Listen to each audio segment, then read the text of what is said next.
السلام عليكم. لا تنسوا الاعجاب بالفيديو والاشتراك في القناة تشجيعا لنا لنستمر بنشر المزيد ان شاء الله.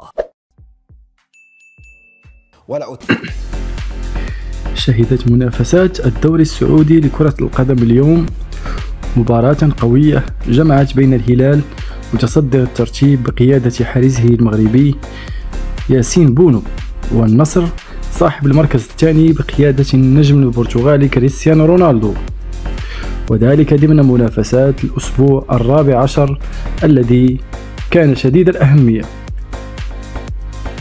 وتجددت المواجهة بين بونو ورونالدو بعد أقل من عام عن آخر مواجهة بينهما في ربع نهائي كأس العالم قطر 2022، عندما ودع الضون النهائيات بالخسارة أمام أسود الأطلس بهدف نظيف في لقاء تاريخي بالنسبة إلى البرتغالي الذي ضاع حلمه في تحسين أرقامه والحصول على أول لقب عالمي في مسيرته.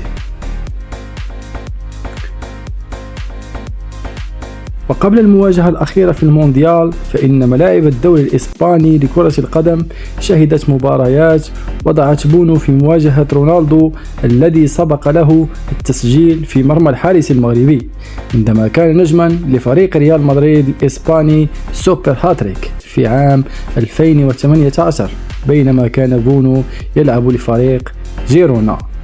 أعجبك الفيديو؟ لا تنسى الإعجاب والاشتراك في القناة.